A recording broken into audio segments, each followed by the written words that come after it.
Paz, amados, vamos orar para a gente poder começar então. Nós te damos graça, meu Deus, por esta noite, mas esta oportunidade de conhecermos um pouco mais do que concerne a Ti, ao Teu reino e à Tua igreja, Senhor, e a nossa vida espiritual. Abençoe esta classe que persiste, Senhor, e a Tua palavra nos ensina, através de Salomão, que o conhecimento e o entendimento valem mais do que o ouro fino, do que pedras preciosas. Portanto, recompensa cada um, ó Deus, para a glória do Teu nome, em nome de Jesus. Amém. Muito bem. Feliz ano novo para todos.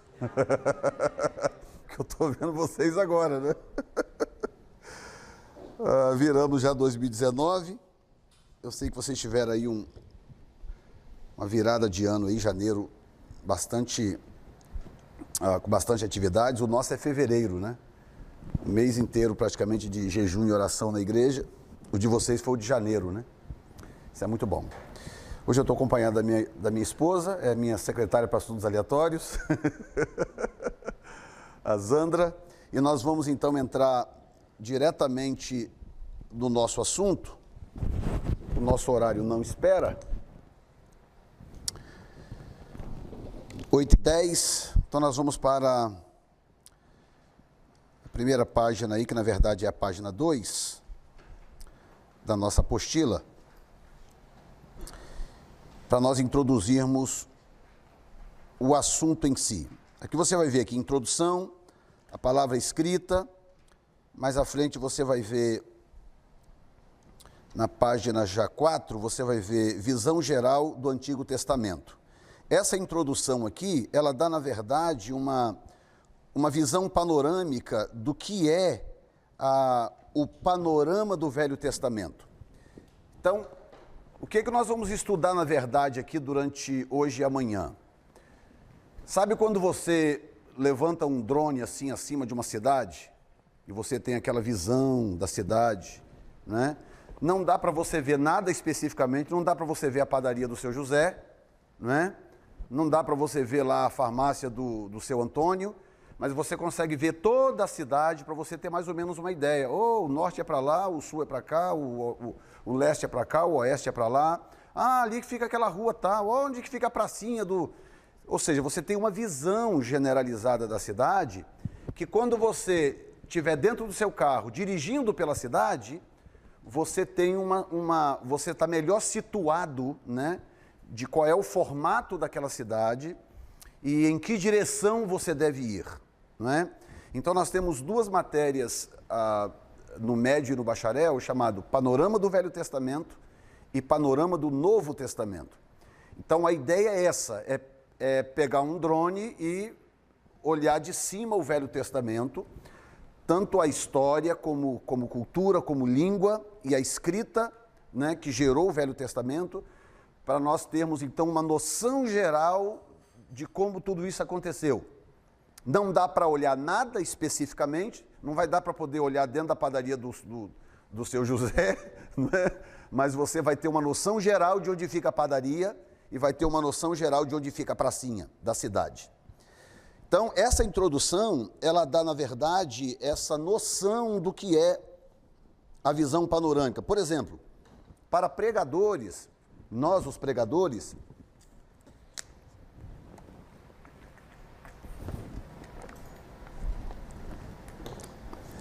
a visão panorâmica é essencial. Eu estava até falando com os irmãos aqui antes de chegar à turma, sobre o curso Formação de Pregadores, que alguns perguntaram, e o apóstolo até já tinha pedido para eu poder falar sobre isso, que é um curso para pregadores novos. E uma das coisas que se ensina nesse curso é aprender a desenvolver esta visão panorâmica da Bíblia.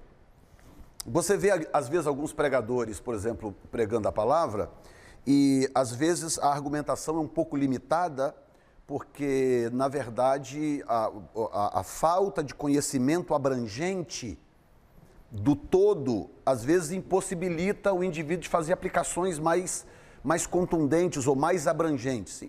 Embora você possa pregar num texto e ficar nele ali, dá para pregar também mensagens mais devocionais, mas uma visão panorâmica do texto te ajuda consideravelmente na compreensão do todo. Então, o autor faz esta análise na abertura. A respeito da palavra escrita, ele diz que a Bíblia pode ser descrita como uma coleção de livros escritos e que a igreja com I maiúsculo reconhece como inspirados, né? Então nós temos o Velho Testamento, que começa no Gênesis, termina aonde? Termina onde? Hã? O Velho Testamento começa em Gênesis e termina onde? Hã? Onde é que? Sem olhar. Onde é que teve? Sem olhar. Hã? Olha aí, o Rômulo salvando aí a turma. Malaquias é o último livro do Velho Testamento. Tá? E esse texto, ou esses livros, né, porque a Bíblia é um compêndio de livros, né? A palavra Bíblia, inclusive, tem origem de uma raiz que significa biblioteca, da onde, inclusive, nós recebemos a nossa palavra biblioteca. Por quê? Porque é um compêndio de livros, né? Cerca de 40 autores, 66 livros. No Velho Testamento, nós temos os 39 livros que compõem o Velho Testamento, e esse compêndio literário, ele coloca de uma forma interessante aqui, que a igreja reconhece como inspirados, tá? Porque por que é importante a gente saber que é uma questão de reconhecimento? Porque tudo isso é pela fé, né? Nós já estudamos aqui o processo da bibliologia, como a Bíblia chegou até nós, né? Nós já tivemos essa matéria, todo aquele processo pelo qual passou a Bíblia até chegar até nós. Então nós sabemos que houve um rigor, houve um investimento muito grande, houve uma batalha muito grande, não foi algo rápido, foi um período longo, inclusive, extenso, até que se batesse o martelo. Nós vamos ficar com esses 39 livros aqui, eles são definitivamente inspirados, palavra de Deus e etc. E, portanto, há um reconhecimento. Então, quando eu abro a Bíblia Sagrada e eu vou ler, por que eu sei que Deus está falando comigo? Porque eu reconheço que aqueles livros ali foram inspirados pelo Espírito Santo, portanto, eles são a palavra de Deus. E aí ele segue falando no parágrafo seguinte, abaixo da palavra escrita, ele diz: dividida em duas partes, Antigo e Novo Testamentos, vemos uma palavra testamento, que em português se deriva do termo testamentum do latim, que é uma tradução aproximada de berit, do hebraico, ou de ateque, do grego, indicando uma característica fundamental da revelação, isto é, pacto, aliança, acordo, contrato. Diga comigo, pacto, aliança, acordo, contrato. Então agora olha isso aqui para mim, que eu vou pedir para vocês terem uma visão bíblica um pouco diferente da usual, tá? Inclusive a teologia nos ajuda nisso que eu vou te explicar agora.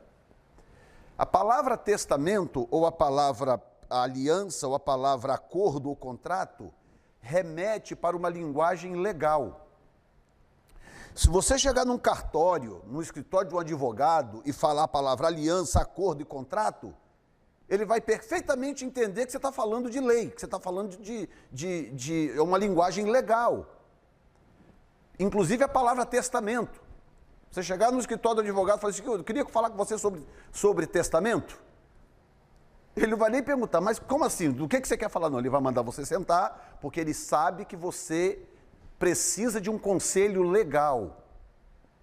Então, você não acha curioso que as duas instâncias da Bíblia, que é o Novo e o Velho Testamentos, tenha uma linguagem legal, que é sinônimo da palavra aliança? Então, quando eu e Isandra colocamos uma aliança no dedo, quando os casados aqui colocaram uma aliança no dedo, quando o apóstolo e a bispa colocaram uma aliança no dedo, isso é um processo legal. Envolve autoridades, é uma linguagem legal. Vocês estão entendendo o que eu estou explicando? O que significa que a Bíblia é muito mais do que apenas um livro religioso.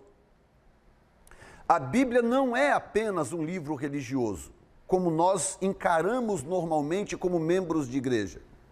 A Bíblia é um documento legal de Deus que compõe duas instâncias importantes. Primeira instância, aliança ou testamento. Então Deus entrou em aliança com a raça humana, e como não existe aliança só de boca, não existe aliança só de compromisso, aliança precisa de documento. Aliança precisa de um documento e esse documento precisa estar assinado, para que aquilo tenha valor de aliança, tenha valor de testamento. E a segunda instância é juízo, julgamento.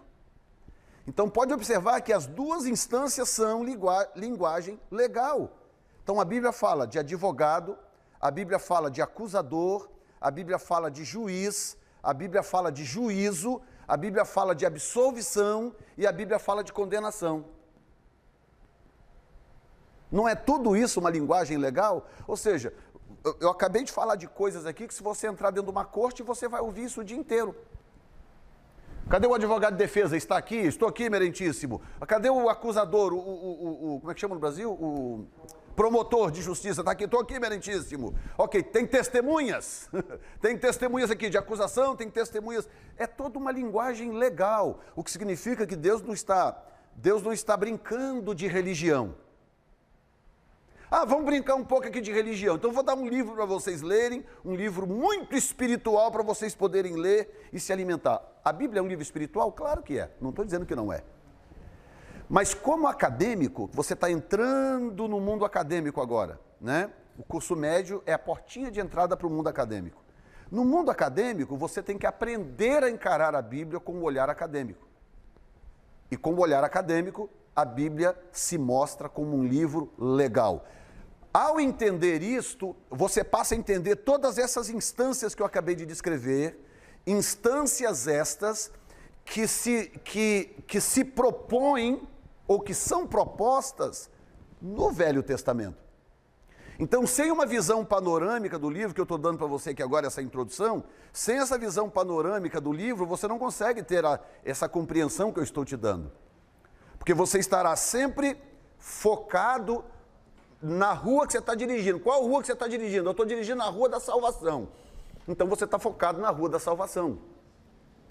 João 3,16, você está focado ali em Colossenses 1,10, você está focado em Hebreus capítulo 1, você está focado em Romanos 1,2, você está focado em Romanos 8, você está focado na Rua da Salvação. Não, mas agora eu mudei de rua, eu estou na Rua da Santidade, então agora você está preocupado com jejum, com oração, santidade. Ou seja, é uma visão muito local da Bíblia, uma visão muito localizada da Bíblia, que é boa, é importante para a vida cristã, para o crescimento, para o seu relacionamento com Deus. Mas quando eu estou falando de uma questão acadêmica, então eu tenho que me afastar um pouquinho, levanto o drone um pouquinho mais alto, e aí eu vou dar uma olhada na Bíblia por um ângulo que não é usual. Ou vocês ouvem as pessoas falarem do que eu estou falando agora todo dia? Quem nunca tinha ouvido falar da Bíblia por esse ângulo? Levante a mão. Nunca tinha ouvido falar por esse ângulo? Só você? Todos vocês já ouviram falar da Bíblia por esse ângulo? Não. Então vocês têm que confessar, ué. Ou seja, essa é uma visão panorâmica, escute bem, que te permite compreender o plano integral de Deus. Entendeu? É mais ou menos, deixa eu usar um outro exemplo. Vamos supor que você entregue para um advogado um processo. Vamos supor que você está com um processo de coisa de testamento, como é que chama? De herança. Um processo de herança. Você procurou um advogado porque você quer disputar uma herança que o seu pai deixou para você lá em São Paulo, uma fazenda lá de 200 alqueires de terra. Ah, maravilha. Muito bem, o que acontece? O advogado vai pegar aquele processo e ele vai começar a ler aquele processo, e aquele processo que ele está lendo não dá para ele a visão integral do sistema judiciário. Entendeu? Aquele processo vai dar para ele uma visão daquela situação. Quem é o dono da terra, quem foi que talvez roubou a terra, quem está tentando ficar com a herança ilegalmente, quem são os herdeiros legítimos. Ele vai ter uma visão daquela situação, mas aquela visão que ele tem daquela situação não dá para ele uma compreensão generalizada do sistema judiciário.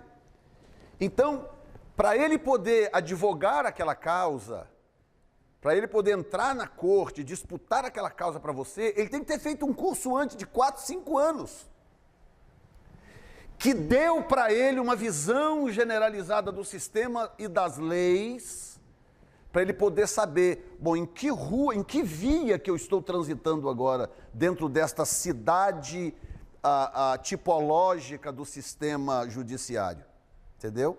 Então essa visão panorâmica é que ajuda. E aí você entende por que que o pregador, o crente de banco não, o crente do dia a dia de banco não, mas o pregador, ele tem por obrigação, por dever moral, conhecer panoramicamente o Velho e o Novo Testamentos. Então ele cita pacto, aliança, acordo e contrato, mas à frente ele diz que o Antigo Testamento, no sentido mais restrito, aí vem, olha só, restringiu, tá vendo? O Velho Testamento, num sentido mais restrito, é a história do povo de Deus ante a luz do pacto, porém marcados pela fidelidade de Deus e infidelidade constante do povo. Isso vai me ajudar a entender, por exemplo, nós estamos agora no nosso mês de jejum, e todo mês de jejum a gente destaca um livro da Bíblia para ler, a igreja lê o livro, e todo dia eu faço um videozinho de 5 a 10 minutos com o capítulo do dia, mando para o pessoal da igreja e tal, durante aquele mês de jejum. E esse ano, nesse mês de fevereiro, é o livro de Juízes. Estamos estudando o livro de Juízes, estamos no capítulo 11, mandei hoje para eles o vídeo 11, tá? Você olha o livro de Juízes, você encontra uma coisa tão interessante, que é tão repetitiva a situação, começa lá no início, que Deus abençoou, deu o povo à terra, aí começa dizendo o seguinte, e aí Josué morreu e tal, e foi sepultado, onde foram sepultados os seus pais, blá, blá, blá, e o povo fez o que era mal aos olhos do Senhor. O povo se desviou de Deus e fez o que era mal aos olhos do Senhor. E o Senhor então os entregou a fulano de tal para fazer isso e aquilo e tal, e aí o povo foi oprimido, não sei o que, por tantos anos, e eles então se apavoraram, desesperaram, clamaram ao Senhor, pediram ao Senhor por socorro. Então o Senhor levantou fulano, e fulano foi lá, guerreou, batalhou e deu livramento, e a terra descansou por tantos anos. Capítulo seguinte, e o povo voltou a fazer o que era mal aos olhos do Senhor, e o Senhor os entregou sob o domínio de Ciclano. E aí ficaram ali por tantos anos. E Deus levantou Beltrano, e foi lá e deu vitória, e a terra descansou por tantos anos. Capítulo 3, e o povo fez de novo o que era mal aos olhos do Senhor. E aquilo é sem fim. Sem fim.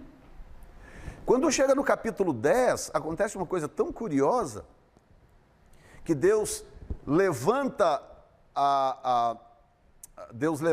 Jefté, no capítulo 11 já, mas no capítulo 10 acontece uma coisa curiosa, é que já por capítulo 10, portanto, por 10 vezes consecutivas, nós temos a mesma situação, e o povo tornou a fazer o que era mal aos olhos do Senhor. E Deus então os entregou sob o domínio de fulano.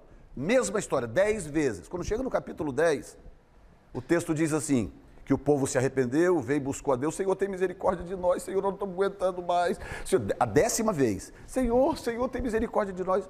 Aí o texto diz assim, e Deus então virou para o povo e disse, olha, eu não livrei vocês das mãos dos egípcios, das mãos dos cananeus, das mãos desse, dos midianitas, mas vocês foram infiéis e não guardaram a minha palavra, portanto, não vos livrarei mais. My God, não vos livrarei mais. Aí no versículo seguinte, o povo diz assim, tudo bem, Senhor, tudo bem, faça como o Senhor quiser, nós merecemos, mas Senhor, tem misericórdia de nós, não estamos aguentando mais, pelo menos nos livra só mais esta vez. Aí o versículo seguinte diz assim, e o Espírito do Senhor se comoveu. E o Espírito do Senhor, aliás, o texto usa a palavra quebrantou, o Espírito do Senhor se quebrantou. E Deus então levantou o juiz e foi lá e julgou o povo, libertou e tal. Isso no capítulo 10, quando Deus diz, não livro mais vocês. Ok? E não, Senhor, tem misericórdia, só essa vez, só essa vez, só essa vez. Deus livrou, a terra descansou por tantos anos. Imagina como que começa o capítulo 11. E os filhos de Israel tornaram a fazer o que era mal aos olhos do Senhor. Imagina como que começa o 12, o 13, o 14. Então, olha o que o autor está dizendo. O Antigo Testamento, no sentido mais restrito, é a história do povo de Deus ante a luz do pacto. Lembre-se que é um documento legal, que eu quero que você olhe agora por esse ângulo, tá? Desliga a mente religiosa aí, agora olha comigo pelo ângulo acadêmico. Ante a luz do pacto, porém marcados por duas coisas: a fidelidade de Deus por um lado e a infidelidade constante do povo. Então agora eu te pergunto, olha aqui para mim. Nós vamos fazer um contrato, ok? Ele me convida, me faz um contrato comigo para eu poder pintar a casa dele. Todos os cômodos da casa, com uma tinta especial, a gente vai lá, faz o contrato, tudo explicadinho direitinho, como é que vai pintar, cor aqui, cor ali, essa tinta aqui, uma tinta por cima da outra, eu quero um quadrado nessa parede, eu quero 2 retângulos naquela parede, um contrato bacana, assinado bonitinho, Jefferson Neto é o executor, Zilmar Ferreira é o que vai pagar o negócio. Contrato, pá, bonitinho, quanto custa a obra? $4.000, 1.000 de entrada, tanto disso, contrato escrito, pacto, ok? Aí começa a fazer o serviço. Aí o primeiro dia eu vou, o segundo eu falto, o terceiro eu não apareço, o quinto eu vou lá na parede que era para colocar 2 retângulos, eu coloco 3 triângulos, entendeu? A parede que é para usar uma tinta bege clarinho, eu botei uma tinta preta com uma tinta azul escura por cima. E aí ele chega e fala, mas pera um pouquinho, isso aqui não é o contrato que nós fizemos. Isso aqui não é o acordo que nós fizemos. Eu estou cumprindo com a minha parte, eu te dei o sinal de 1.000, deu, já te paguei a segunda parte? Já. O cheque voltou? Não. Então eu fui fiel na minha parte? Foi. Por que você não está cumprindo a sua? Aí o que ele vai fazer? Qual é a forma legal de lidar com isso? Ele vai me bater? Não. Ele vai quebrar minhas ferramentas? Não. Ele vai bloquear minha conta bancária? Não. O que ele vai fazer? Ele vai na corte e vai entrar com uma ação legal contra mim, e a autoridade legal que gerencia aquele contrato vai impor as sanções devidas sobre mim. Vai, sei lá, tomar o meu carro, bloquear minha conta bancária, devolver o dinheiro para ele, alguma coisa vai acontecer e eu vou pagar por aquilo, porque foi feito um contrato e eu não estou cumprindo com a minha parte. Agora imagine se ele fosse Deus, sendo quem ele é, nunca mais ele quer ver esse pintor na vida dele, certo? Ele vai procurar outro. Mas se ele fosse Deus e eu chegasse lá com carinha de cachorro lambido na porta dele, o senhor desculpa, olha, perdão, pelo amor de Deus, eu preciso tanto desse trabalho, eu preciso desse dinheiro, me dá esse trabalho de novo. Sabe o que ele ia fazer? Ele ia quebrantar o coração, abrir a porta e botar eu para pintar a mesma parede. E eu ia estragar de novo o serviço, ia dar zebra de novo, e assim ia acontecer indefinidamente, porque esse contrato revela duas coisas. Ele revela a natureza fiel de um e a natureza infiel do outro. Tá? Então o Novo Testamento, porém, o Novo, marca o início da nova aliança. Por isso se chama Novo Testamento. Baseada não em sangue de bodes e de carneiro, como na antiga, mas no sangue do seu próprio Filho Jesus. O que Deus fez, então, na nova aliança? Deus mudou a estratégia. Deus mudou a estratégia. Nós vamos falar sobre ela com mais detalhes na matéria Panorama do Novo Testamento, mas só para você entender. Deus mudou a estratégia. qual era a estratégia do velho para manter aquela aliança? Qual era a estratégia do velho? Obras. Deus disse, olha, eu vou fazer tudo que eu estou te prometendo, isso. Então eu vou executar tudo isso a seu favor. E agora eu tenho uma lista de regras aqui que eu preciso que você cumpra. Está aqui. Não matarás, não furtarás, não cobiçarás a mulher do teu próximo, não isso, não aquilo, amarás o teu próximo. 10 mandamentos e se expandir até 613 preceitos. Ok? Vocês cumpram isso aqui, eu vou cumprir a minha parte, cumpra isso aqui que nós temos uma aliança. O povo não conseguia cumprir. Quando chegou no novo, Deus mudou de estratégia. Deus falou, vamos fazer o seguinte então, vocês não dão conta. Então vamos fazer o seguinte então, eu vou cumprir a minha parte e eu vou cumprir a sua parte. Eu vou descer aí em forma humana e eu vou cumprir para vocês a parte de vocês. Jesus. E a única coisa que vocês vão ter que fazer é crer em mim. E invocar o meu nome. Todo aquele que invocar o nome do Senhor será salvo. Fácil ou difícil? Bem mais fácil, não é? Do que 613 preceitos para você observar um por um, detalhe por detalhe. Era uma coisa tão rigorosa. Eu acabei de escrever um livro que eu vou falar depois do break com vocês sobre ele, não é? E pergunta essa aqui, a trabalheira, né? E lá onde eu moro eu não tenho escritório, é um apartamento de 2 quartos. Então o meu escritório é everywhere. Então eu coloco o meu laptop em cima da mesa, da copa, e é ali que eu faço as coisas que eu tenho que fazer. Para não sair dali e ter que ir para a igreja toda vez que eu tiver que fazer alguma coisa, ou digitar alguma coisa, enfim. E aí pergunta para essa aqui como é que é a trabalheira de parar, sentar, escrever e rever, checar, escrever de novo, apaga, leva, manda, corrige, aquela luta. Por quê? Exatamente por isso, porque isso é tão complexo, isso é tão sensível que envolve legislação, literalmente. Então, o Novo Testamento é diferente nessa característica. Deus desceu em forma humana, chama-se Jesus Cristo. Ele cumpriu com todo o cronograma divino, ele cumpriu com tudo. Vocês não estão dando conta, né? Então eu vou aí cumprir. Desceu, cumpriu com tudo, morreu, subiu e disse, agora eu vou salvar vocês pela fé. Vocês só precisam crer que eu sou o Filho de Deus e vocês precisam invocar o meu nome. E eu vou salvá-los então. E acredite ou não, ainda assim dá problema. Ainda assim, Deus cumprindo as duas partes, ainda assim dá problema.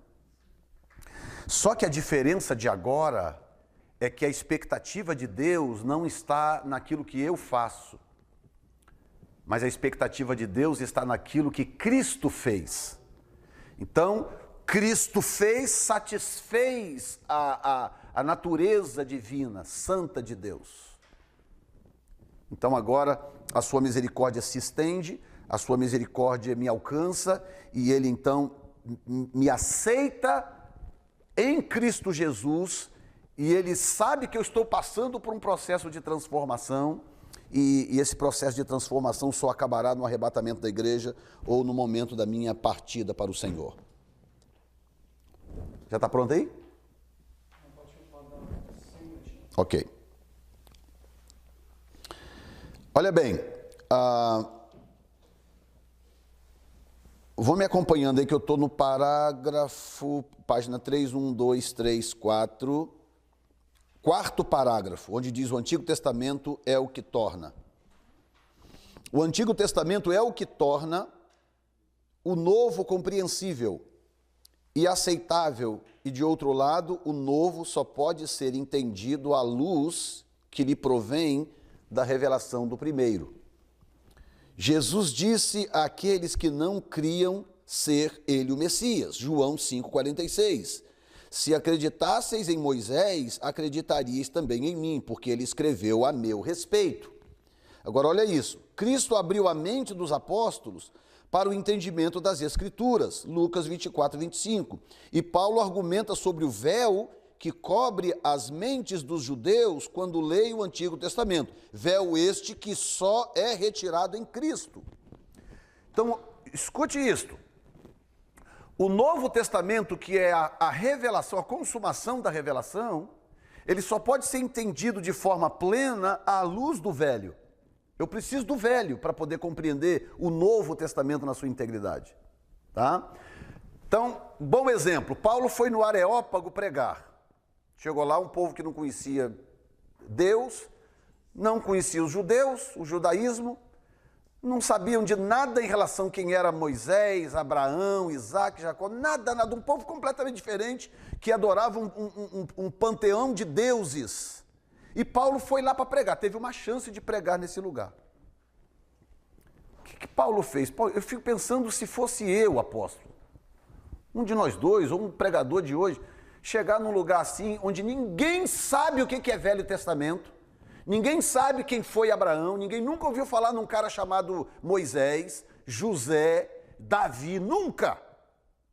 E eu preciso chegar diante dessas pessoas e falar do Deus vivo. Paulo chegou, andou um pouquinho pela cidade, andou, e de repente ele observou que no meio daquele monte de deuses, um altar aqui, um altar ali, Apolo, Diana, não sei o que, altar de todo tipo, ele viu um altar vazio. Estava escrito assim, ao Deus desconhecido. Então, o grego, ele era tão dominado pelo sincretismo, que ele pensava o seguinte, bom, nós já temos aqui milhares e milhares de deuses, mas vai que existe um que nós não conhecemos. Então, nós não queremos agredir esse Deus que talvez exista por aí que a gente não conheça, vamos colocar um altar para ele aqui também, ao Deus desconhecido. Paulo viu aquilo, falou, haha, já sei o que eu vou dizer para esse povo. Foi no Areópago e começou a pregar. E ele começou a falar do Deus desconhecido, e é uma mensagem tão interessante, é o discurso mais sui generis de Paulo, porque ele não cita Abraão, ele não cita Isaac, ele não cita Jacó, ele não cita Moisés, ele não cita Davi, ele não cita aliança do Velho Testamento, ele não cita sacrifício de animais, ele não cita absolutamente nada disso, porque não adiantava ele citar nada disso. Ele estava falando para um povo que não tinha a menor noção do que eram essas coisas. Então o que ele faz? Aliás, by the way, ele cita os poetas gregos. Tem um momento que ele diz, deixa eu ver se eu acho aqui o versículo, pelo menos esse versículo. No livro de Atos, logicamente.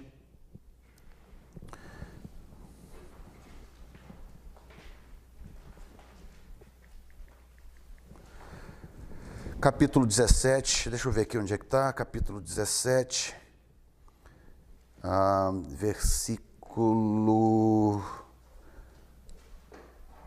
versículo 27, olha aqui. 26, para poder fazer mais sentido.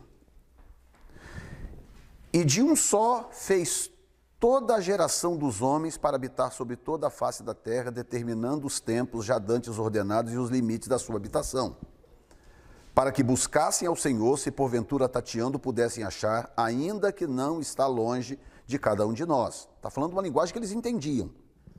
Aí ele diz assim, porque nele vivemos, nos movemos e existimos, como também alguns dos vossos poetas.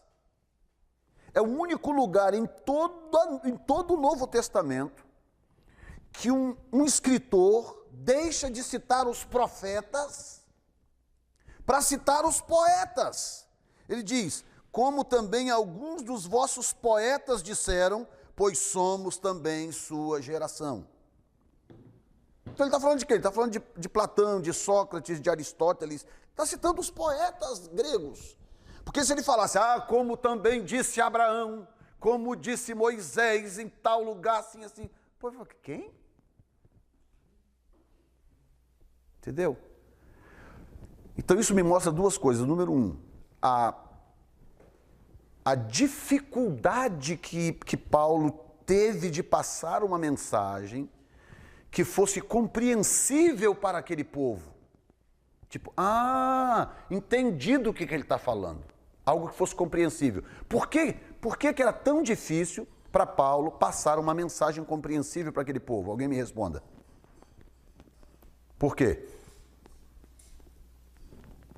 É um povo que vivia totalmente diferente do que ele viveu, né? Ok, o que mais? Eu já dei a resposta para vocês. Eu só quero saber se vocês estão me ouvindo. Voilá! Porque eles não tinham a menor noção do Velho Testamento. Então, como que eles poderiam entender o Novo se eles não tinham a menor noção do Velho Testamento? Eles não sabiam o que era Gênesis, Êxodo, Levítico, Números, Deuteronômio, profeta maiores, menores, Salmos e Jó e fulano e ciclano. Menor ideia. Então, o que o escritor está dizendo? Que não há como você entender o Novo Testamento numa certa amplitude se você não tiver pelo menos um certo domínio do Velho Testamento, para que as coisas ditas no Novo façam sentido para você. Entendeu? Agora, para o povo comum do reino de Deus, o povo normal da igreja, isso não é sine qua non, isso não é um mandato.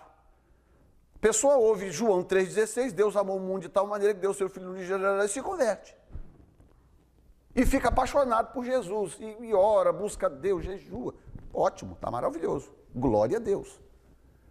Tem lugares aí, por exemplo, na Coreia do Norte, alguns países fechados aí, onde as pessoas têm, não é a Bíblia, não é nem o Novo Testamento inteiro. Elas têm porções, tem um vídeo na rede aí, depois vocês dão uma procurada, de as pessoas, isso é na China, ou Coreia do Norte, agora eu não lembro, um dos dois, as pessoas, elas, como não tem Bíblia para ninguém, o que elas fazem? Elas pegam uma Bíblia inteira e vão arrancando os pedaços. Cada pedaço com um tantinho assim de páginas. E eles distribuem aquilo, um pedacinho para cada um. Entendeu? Aí se encontram, porque eles se encontram em cavernas, no meio das matas, é assim que eles se encontram. Aí eles se encontram um mês depois. Aí aquela dali já devorou aquele pedacinho que está com ela, já devorou, já leu 49 vezes. Aí ela passa o pedacinho dela para mim, eu passo o meu pedacinho para ela passa o dela para ela, vai passando, até chegar o outro pedacinho na mão dela. Entendeu? E essas pessoas se convertem, têm relacionamento com Deus, porque o Espírito Santo opera de qualquer maneira, seja qual for o recurso disponível. O Espírito Santo vai operar. Amém ou não? Amém. Mas não é disso que nós estamos falando aqui, certo? Nós estamos falando de pessoas que têm um interesse de ter um conhecimento panorâmico da Bíblia, um conhecimento mais abrangente da Bíblia, um conhecimento mais qualitativo da Bíblia. Tá? Futuros ou atuais ou futuros líderes disso ou daquilo, ou pregadores de hoje ou de amanhã, pessoas que não podem se dar ao luxo de viver à sombra de João 3,16 forever. Entendeu? Então é essa visão que o texto passa aqui. E eu já fecho isso aqui para poder liberar vocês ali para o cafezinho.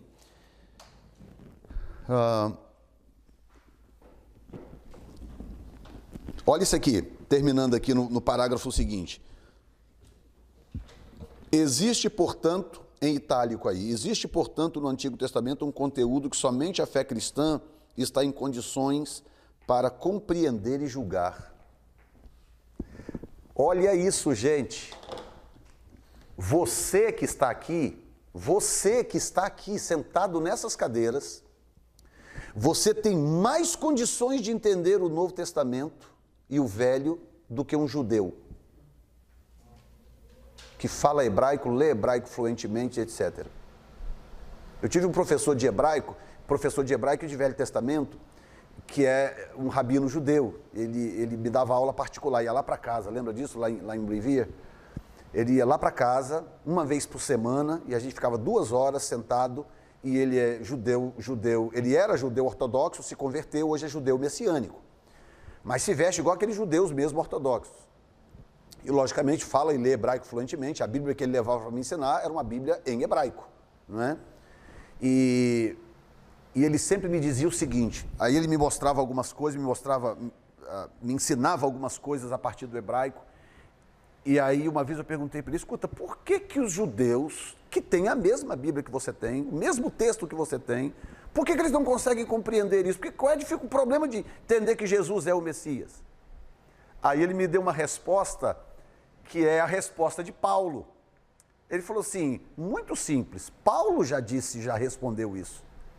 Capítulo 11 de Romanos.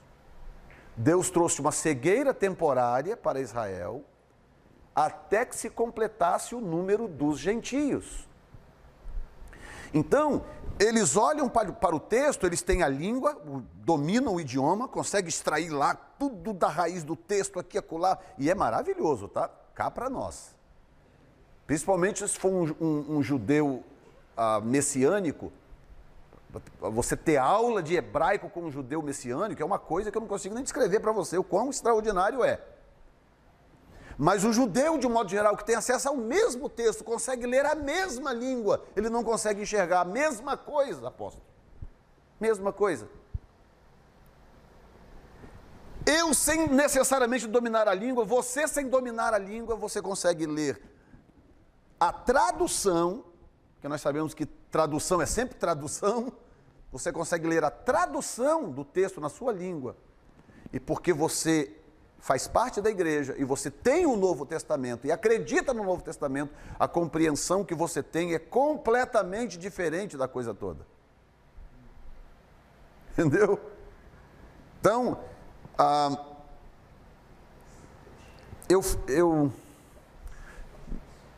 me choca muito ver pessoas na igreja do Senhor Jesus hoje, alheio a esta oportunidade divina de desenvolver uma relação de conhecimento com Deus que vá além do trivial. E vocês, principalmente, vocês então não tem desculpa, nem todo pastor tem a visão do seu não, tá? Não é todo pastor que tem a visão desse aí não. De botar uma classe aqui, trazer material, professor, para você poder ir além do trivial. Tem gente, daquela que sabe, ó, tem chegado muita gente do Brasil, e agora nós recebemos uma turma de gente lá do Brasil, e irmãos da Assembleia de Deus lá do Brasil, de lugares diversos, e alguns que chegaram agora, alguns chegaram mais algum tempo atrás e tal, então estão começando a se integrar no grupo, alguns já estão começando a servir como cooperadores e tal, aquela coisa e tal, então, e lá nós temos uma regra, para ser cooperador ou obreiro de qualquer tipo na igreja, tem que fazer uma classe chamada autoridade espiritual. Parece com vocês fizeram, que aquela de vocês numa linguagem teológica, essa é diferente, essa era uma linguagem de discipulado, com exercício para fazer, etc. Tem que fazer essa classe, se quiser assumir qualquer função lá na nossa igreja, é a regra interna da igreja. E aí o que acontece? As pessoas falam, gente que está na igreja,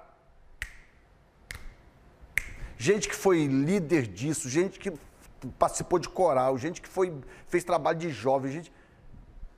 E aí a gente ouve essas pessoas falarem assim, meu Deus, eu nunca ouvi falar isso. E eu não estou falando tipo da descoberta da roda, não. Entendeu? Não estou falando de revelação tipo o social security do Anjo Miguel. Não é disso não, estou falando de coisas até, de certa forma, triviais. Mas as pessoas simplesmente não sabem, porque muitas igrejas viraram depósito de gente.